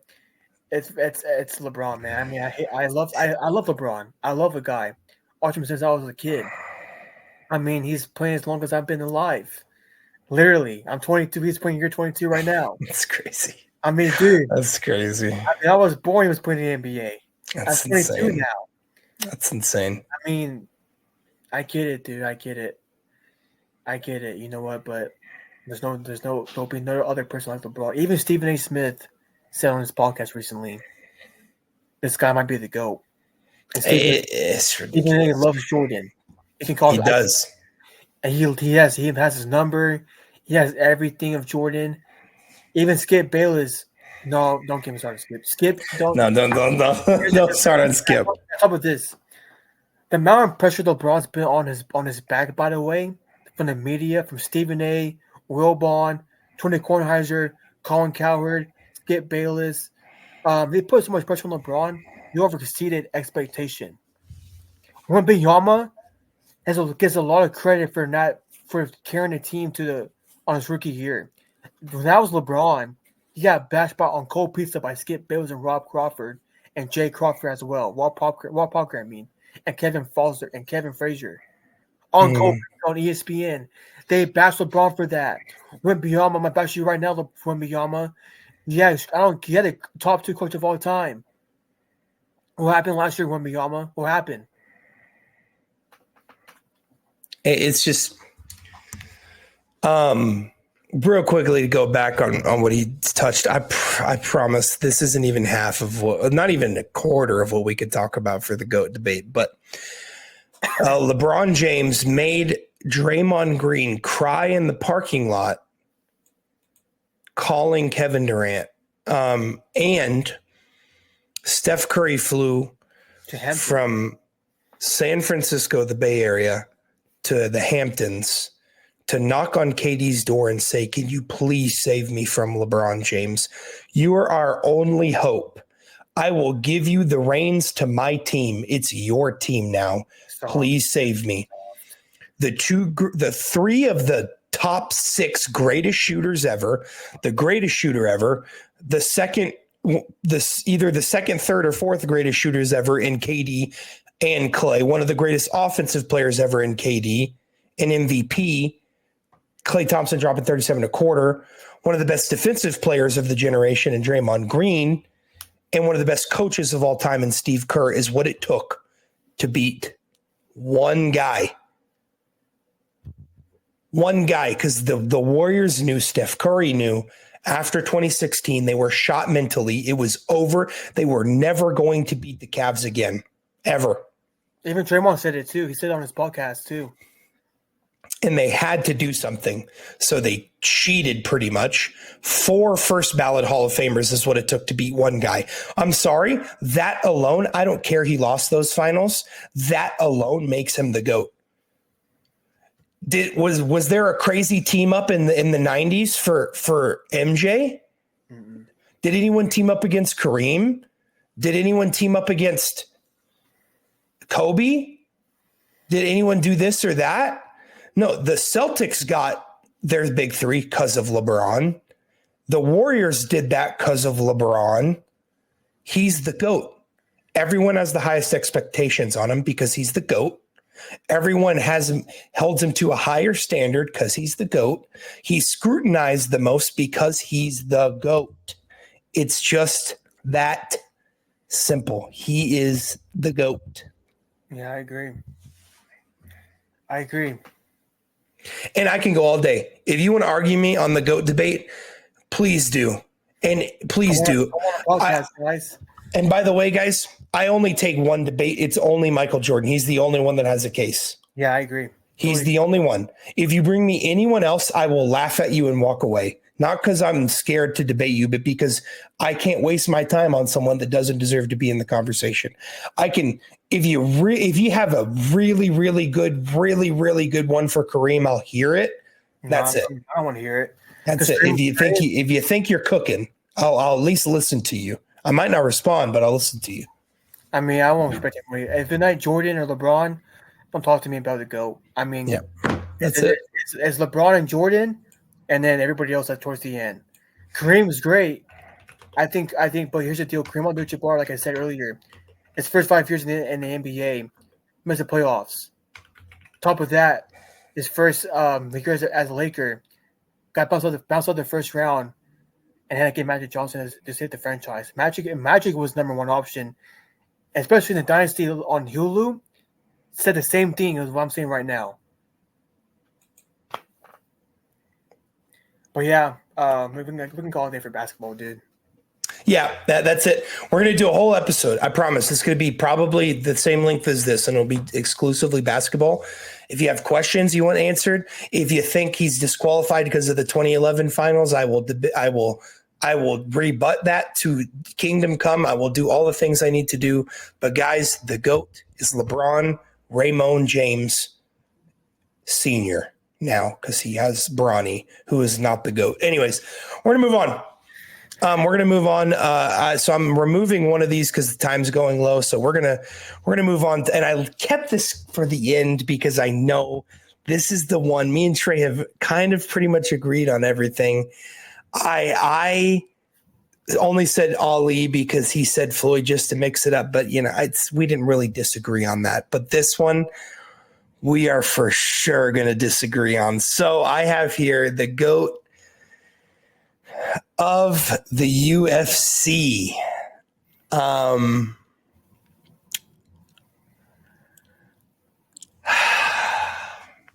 Ultimate Fighting Championship GOAT. Okay, I'm gonna go. Go ahead. For me, it's John Jones. Not even question. Not even close. Here's why.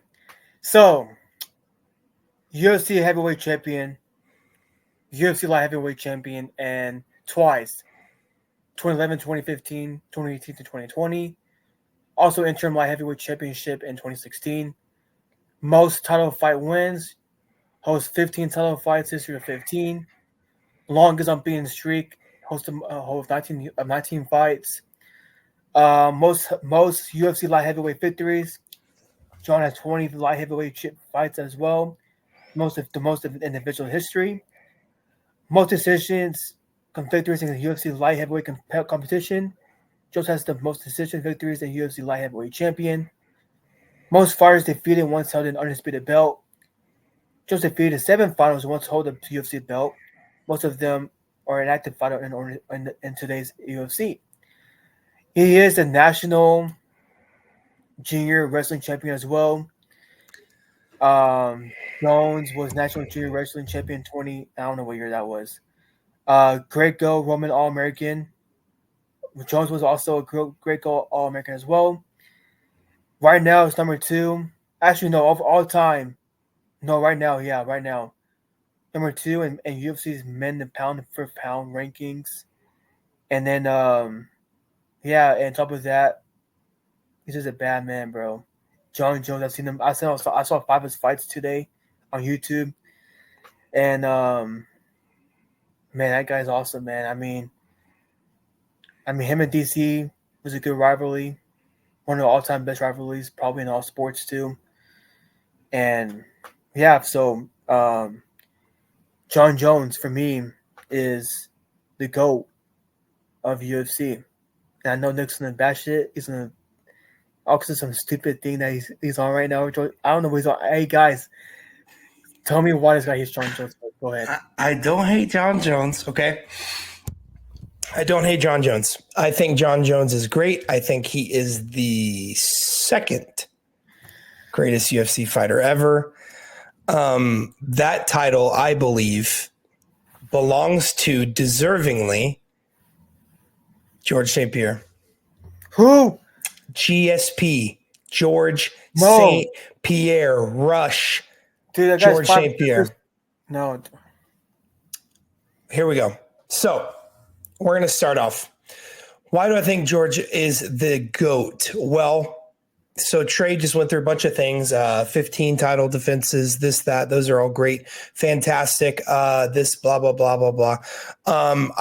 Great stuff. Great stuff. Jones was awesome. Jones was great. Awesome. Blasting me out. I just said Jones is awesome. Go ahead, man. John Bones Jones is a very, very good fighter. George St. Pierre is the GOAT. Here's why. So while he might not have as many title defenses, okay, I get it. He has 13. Oh, he's so far behind. I know John Jones has 15. GSP is so far behind. I know it's hard to comprehend that. I get it. 26-2. Oh, well, he lost twice. That means he can't be the GOAT. That's not what that means. You want to know why? Because each time he lost, he fought the guy that beat him, and he beat them again. So his 2 losses are to who? Matt Hughes, the previous GOAT of the middleweight division, Matt Hughes, the GOAT of the middleweight division. Trey, don't give me that funny look, right? The GOAT of welterweight, the welterweight division. I apologize. The GOAT of the welterweight division, Matt Hughes. He lost to him in 2006. Okay, so then he goes on a 1, 2, 3, 4, 5 win streak, gets the chance at the belt again versus Matt Hughes, knocks him out in the second round. By the way, guys, Matt Hughes is 45-9. He's one of the greatest UFC fighters ever. Period. He's one of the greatest fighters we've ever seen. So, and then 2007, he loses to Matt Serra. Oh man, that really sucks, doesn't it? Yeah, Matt Serra was fantastic, a very good fighter at the time. So GSP comes back in 2007, beats Josh Koscheck, another great fighter, and then he gets another chance at the belt against Matt Hughes in 2007, submits him in the second round, and he never lost a fight again. He then defeated Matt Hughes again. Then he defended his title again from Matt Serra. So the reason that I think GSP is the GOAT and why I believe that his case is a little better in my opinion, because I'm going to break this down. It's a very, very long process, but we're going to start with it. So GSP fought stiffer competition. Oh my God. And this is why. This is why. He's going to say DC. DC was a great fighter. DC was awesome. DC was the only fighter John Jones fought that was on the level of Matt Hughes. He was the only one. That was it. And he fought that was it. Thursday, right? Anderson Silva. That was it, right? So you have guys like Matt Hughes, BJ Penn, who by the way, Dana White said is one of the greatest fighters of all time. And Anderson Silva said so as well. And then you have Matt Hughes twice. He beat Matt Hughes twice. BJ Penn. He beat Nick Diaz. He beat Michael Bisping. He beat all these incredible Thiago Alves. All these incredible fighters. Who? Nick Diaz is overrated, dude. Okay, well, guys, 26-10 is overrated. But anyways, freaking overrated, man. So he's fighting all these incredible players. So look at their opponents' records. This is a crazy stat. Ready? So John Jones's opponents' records: 417 wins and 171 losses. That is John Jones' opponents' records. That's pretty good. GSP's opponent records: 494 wins and 71 losses. So he fought fighters who had collective 100 less losses and almost 80 more wins. So if you look at this, GSP fought tougher competition.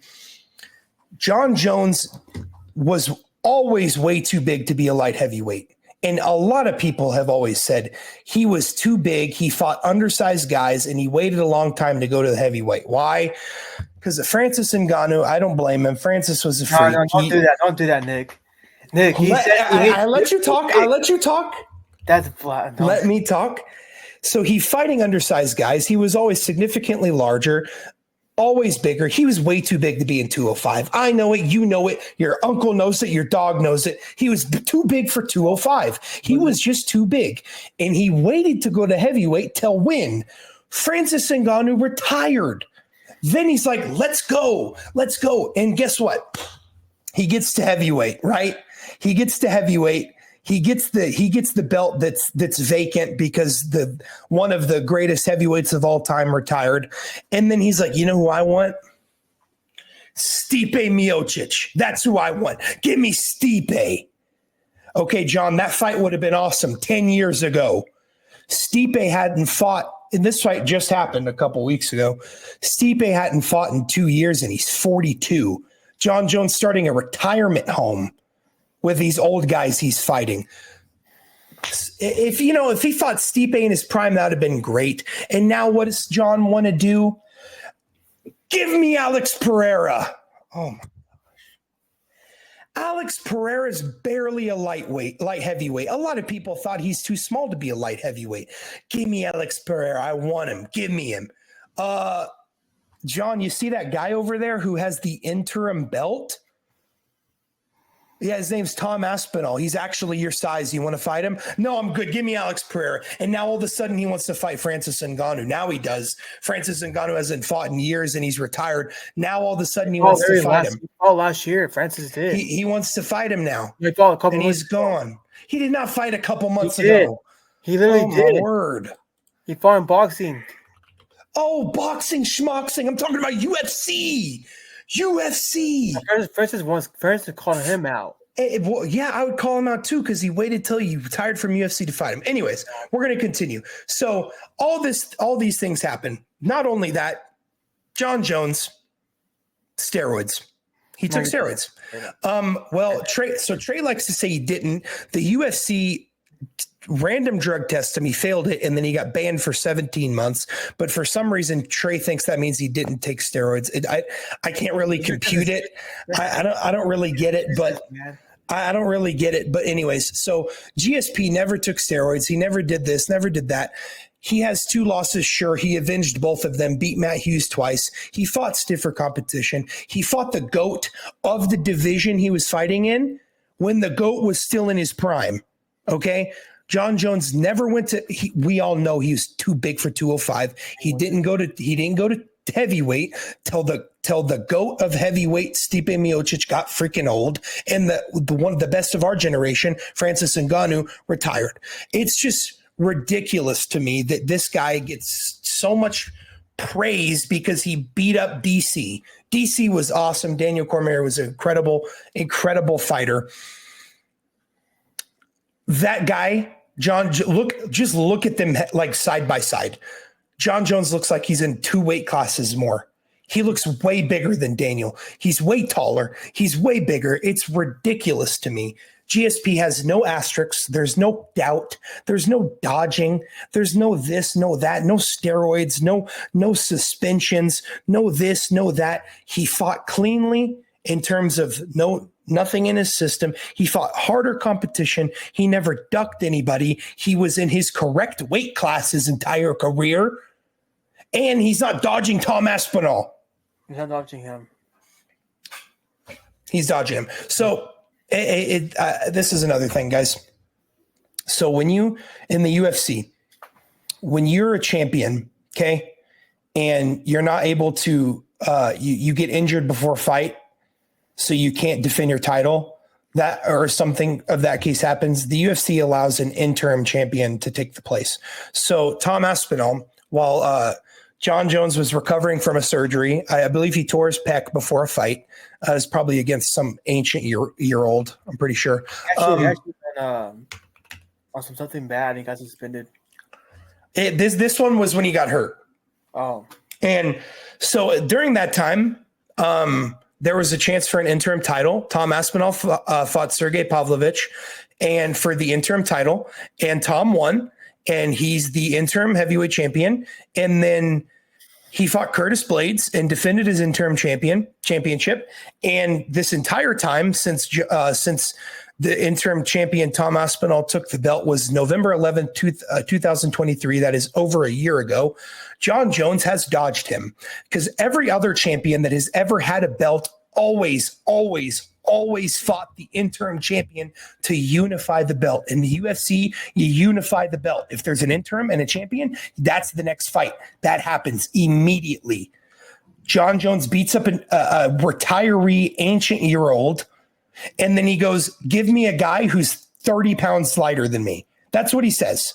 And I can't sit here and look you in the face and say he's the GOAT when he's clearly dodged multiple fighters in his career, when he's clearly not fought as high-level competition because he wasn't in the right weight class his entire career, and tell you that he's better than George St. Pierre, who has an unblemished record in terms of everything he's done.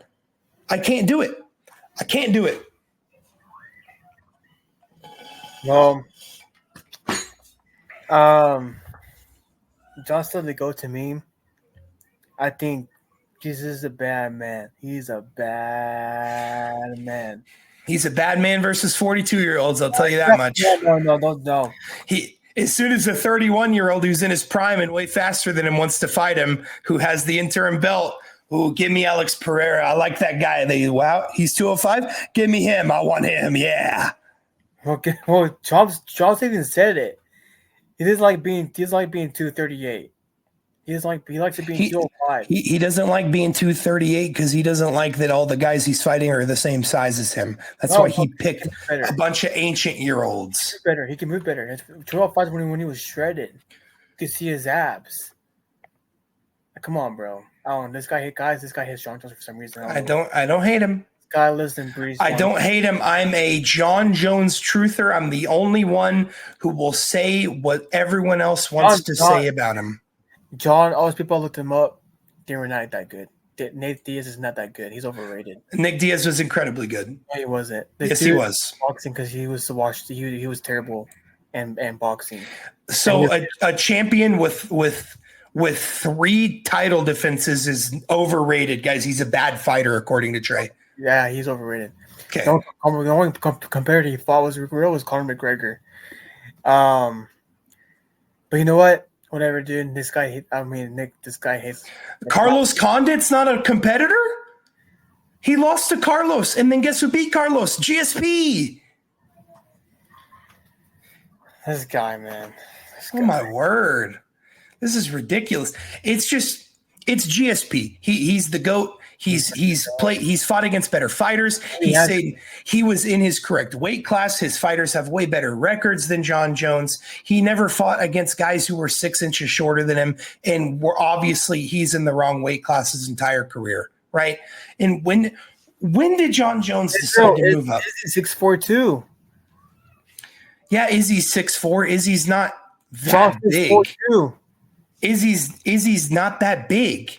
He's not built like Jon Jones. They're 6'4". I understand that he's 6'4", but he's 180. Jon Jones was never 205. He's 205 according to the game, UFC 5. So UFC 5, the game is that's Trey's Bible when it comes to the UFC. I played it earlier today. He was 205. According to the game, he was only in 3 classes. So he was on lightweight, middleweight. Jon Jones. I played UFC 5 a day ago, and Jon Jones was in heavyweight. Trey's just being dumb. But anyways, Azadani. Asadanya, yeah. Adesanya, whatever. It's just. I get Jon Jones. I understand he's a great fighter. He's a little bit overrated. I'm sorry. And until he quits ducking Tom Aspinall, I'm just gonna have to say it. If he goes in there, whoops up on Tom Aspinall, proves me wrong, we'll have another conversation about this. We will. But he will probably retire before he fights Tom. Yeah. I hope he fights Tom.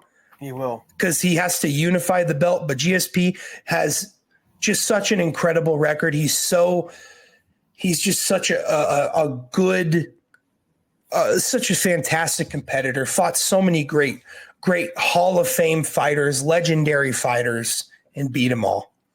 And Jon Jones beat up on DC twice, so that means he's the GOAT. I don't get it. This guy, man. I don't get it. I mean, like DC was great. He was. He's fighting all these guys who are 6'1". Lyoto Machida, 6'1". Like, come on, like just like you're fighting all these guys who are middleweights, and you're a light heavyweight. Like, go any weights to go up until. Never mind. I'm done. We're done. Jon is the GOAT, man. It's GSP. GSP's the GOAT. Jon is the baddest man on the planet. GSP's the GOAT. Nah. GSP never ducked, never dodged, never ran away from up and coming guys. He never ran away. He never said he didn't want to unify a belt. That's ridiculous. That gets him disqualified alone because he won't fight Tom. Ducking Tom for over a year. Unbelievable. Can't tell me this guy's the GOAT. He's the GOAT, man. Can't tell me some guy dodging and ducking a guy in his prime is the GOAT. He ain't dodging him, bro. He's not. He's dodging him bad. For a whole year. He wants to fight Grandpa Stipe. This is who he wants to fight. Stipe's 42. See how old he is. Yeah, he's 42. he was 2-4. Yeah, he had a fight with a year ago, man. Oh, dude, Stipe he fought a rusty old Stipe, and I'm just not impressed by that, man. Good. Stipe was good. He was good. His fight before Jon Jones was 2021 versus Francis Ngannou. That was his last fight. 2021. Jon Jones wants to fight him, not the guy who's 31 and has the interim belt. Unbelievable. Anyways, guys, we're coming up on 2 hours now, so we're going to wrap up here. Because I think this has been long enough. We have some more GOATs. We could say our GOAT of GOATs real quick before we wrap up, and then we want to do another episode like this. But instead of the players, we want to talk about sports personalities and analysts, things of that